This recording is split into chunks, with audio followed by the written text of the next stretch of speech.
Oh yeah, sexy biscuits. Nice. Long Boys Blues, 1975. A YouTuber's on the rise. Reviewing games late at night and sometimes friends used to bug. Long Boys Blues, 1975.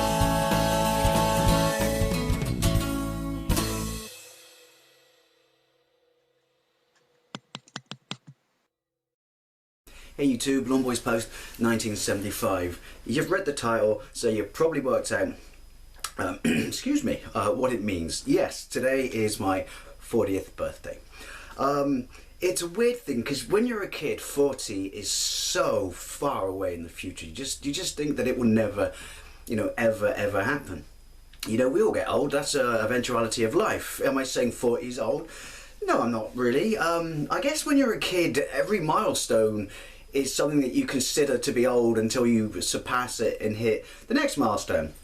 But why this is interesting for me is, as a kid, video games was something that was ours, that we did, was exclusively for children. Yes, adults may have programmed it, but at least when I was very, very young, under the age of 10, it was just something, for kids. It was the next big thing for kids. To think that there would be 40-year-olds playing video games just boggled the mind. Now, a quick disclaimer. Before anyone says it, I am aware that, Happy Console Gamer did a video about this, very similar to this.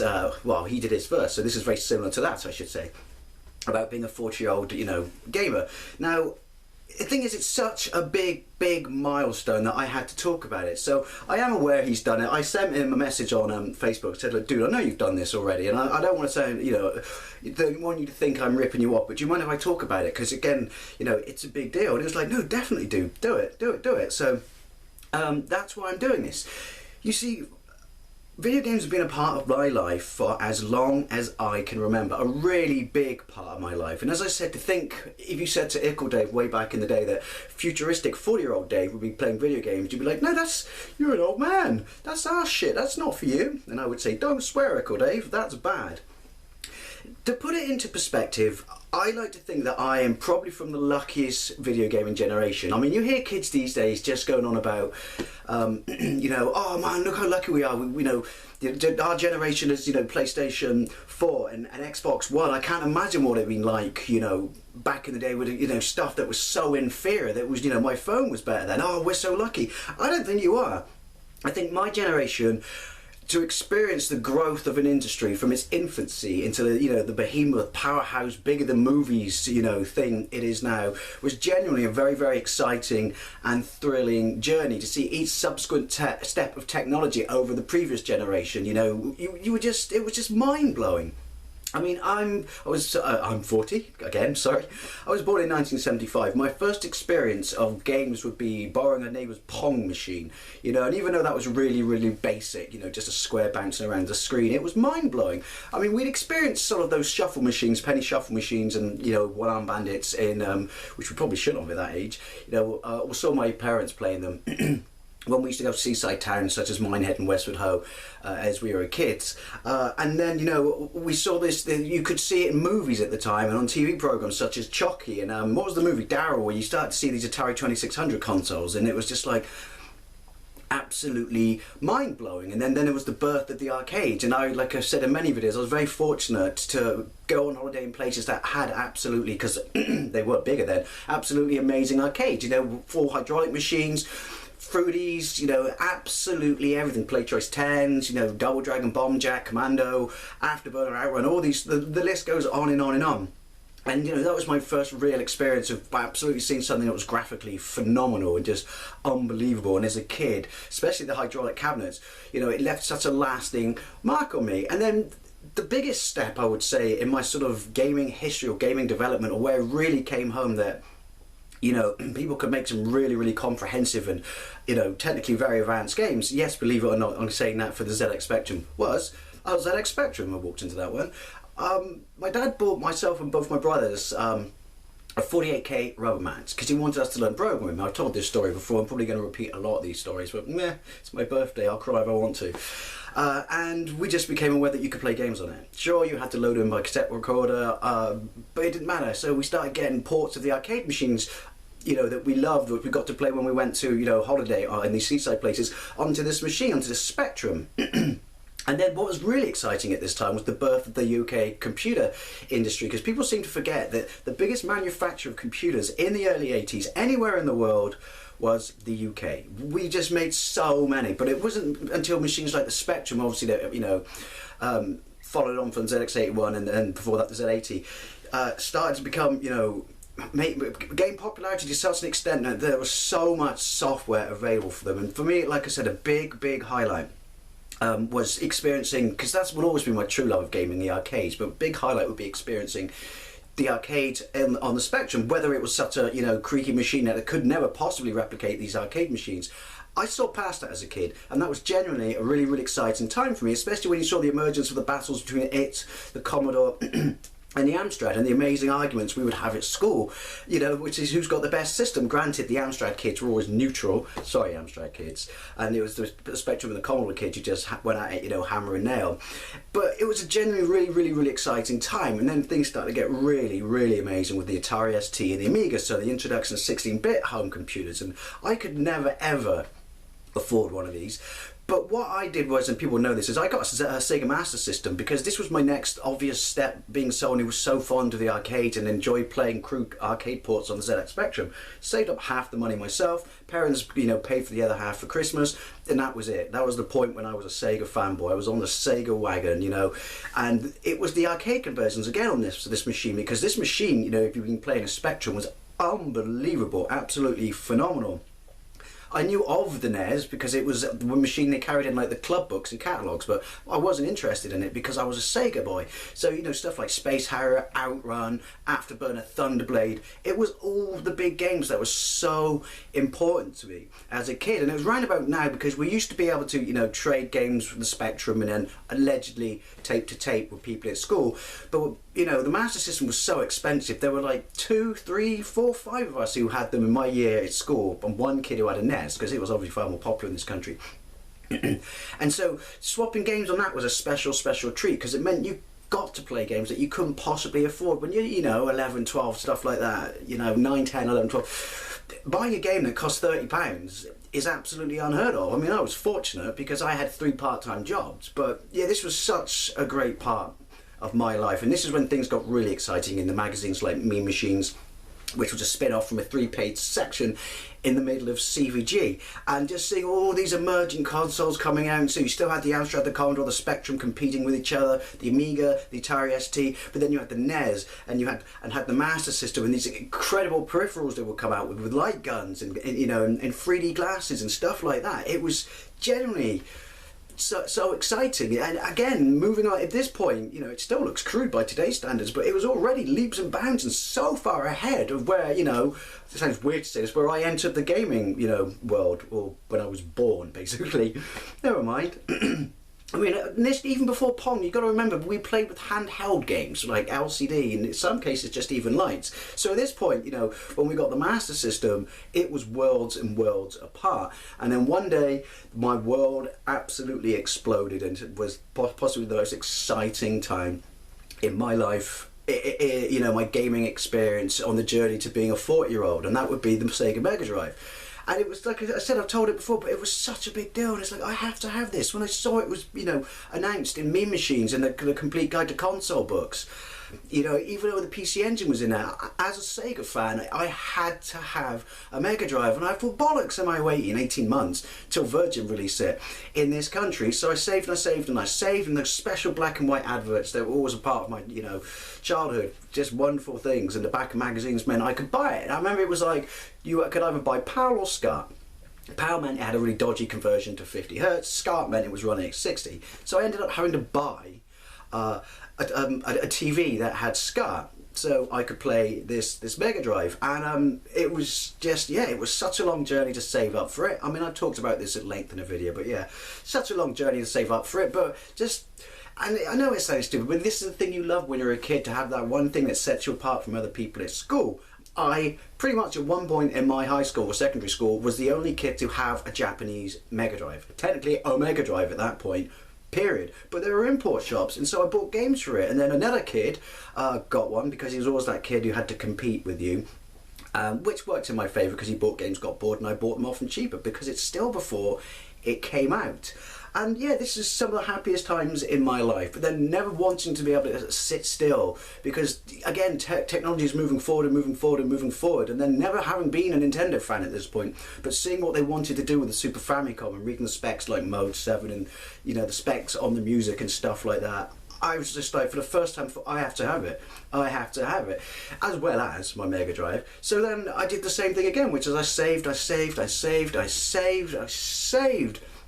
and imported a Super Famicom. And it was interesting because this was, you know, probably a year or so before, you know, it came out in this country. And at this time, Mean Machines were running, because this was originally what Nintendo were going to do. It was going to look like the North American SNES, because that was already out by the time, you know, the one was going to come out officially in the UK. So they were going to make it look like the North American one. Then imagine everyone's surprise when it got announced it looked like the Super Famicom, which to me, at least in my mind, is a better looking shape. But I love my Super Famicom. Everything from the box art to the cool long VHS type cases.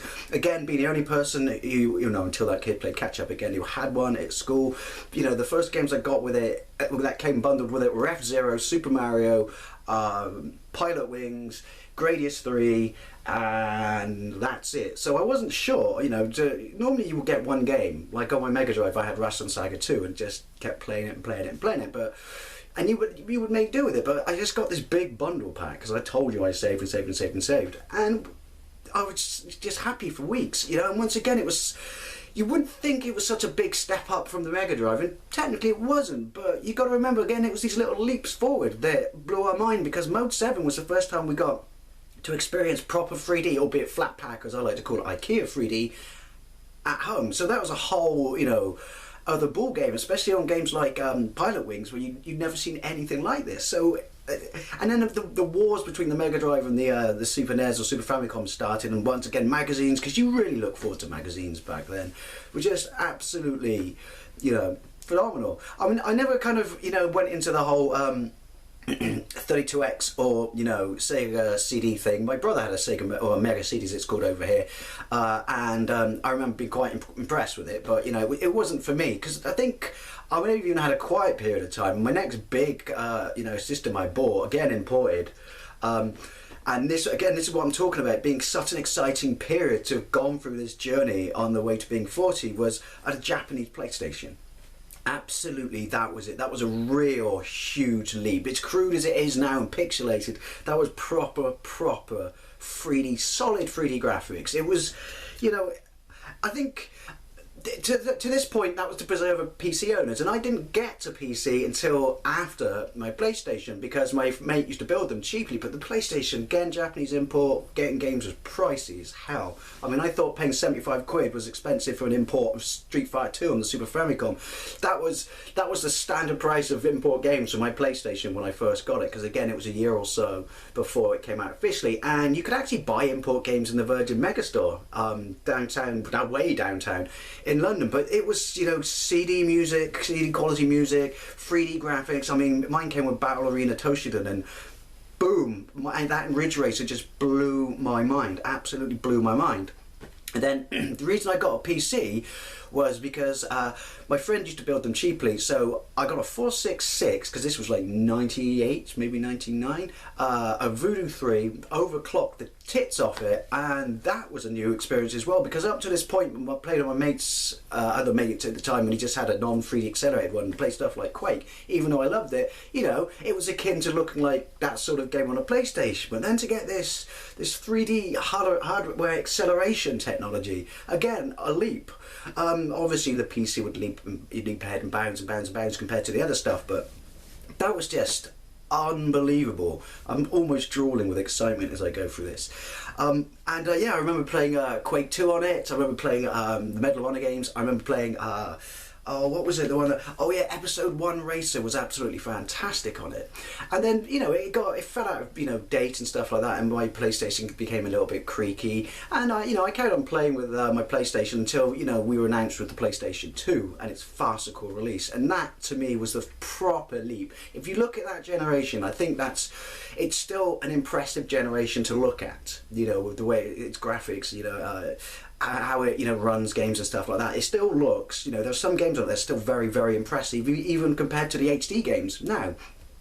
And I was fortunate enough to get one on pre-order, and that was just absolutely something else, absolutely fantastic. Still not as fond, you know, as a memory to me as my Mega Drive days, but again, this leap between this, all right, there was a Dreamcast in between, so this sort of technology wasn't completely, you know, unannounced or unheard of, but I never had a Dreamcast.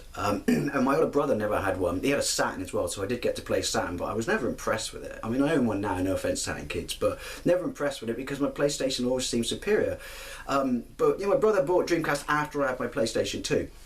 Or had purchased my PlayStation 2, and yeah, it was absolutely amazing. And then, you know, after that, after my PlayStation 2, when I went abroad for a couple of years, I ended up with a GameCube, and then things went quiet. But my friends had, you know, 360s, and I bought a Wii. Again, this was another leap. Many people say it wasn't a leap because it was inferior technology, but the fact that it was motion controls was unlike anything else we'd ever seen before. So it was constantly this thing that I was there when it was bleeps and bloops and LCD and white dots flying around the screen, which is moving in different directions that you couldn't, you know, told yourself as a kid. You just wouldn't have believed it. And then, you know, after that, I got my 360. And then it's funny because I went backwards, which you could say is just because I was so fond of this journey I'd been on the way to being a 40-year-old gamer. That's when I started going retro and rebuilt my Mega Drive collection. So it's weird, as I said, as a child, being someone who would be 14 playing video games was such an alien concept to me. Why would an adult play video games? They might do Fruit Machines or One-Armed Bandits or maybe pool, but they wouldn't play, you know, video games. Video games are for kids. And now I am that person. That person that I dismissed as a child, and it's really weird. But I have to say, what an amazing journey. And you know, when people say, as I mentioned earlier in the video, which is you could have, you know, we've got the best generation to grow up in. It's like, no, this incredible journey I went through all these steps and all this evolution of the industry, of technology, of music, of storage devices, things like that, the way to experience the games, the peripherals you could use, just constantly evolving. I wouldn't, I'm not going to lie, I'm not particularly happy about being 40, but I wouldn't change it for the world, simply because I think it's safe to say, I can say for myself at least, I can't speak for anyone else who's just turned 40, that I grew up in the most exciting period of video games, and it was an absolutely incredible blast. So maybe I am a 40-year-old video games player, but there's no denying I've enjoyed the shit out of it, and it's been an incredible journey. Anyway, thank you very much for watching, and I'll see you later.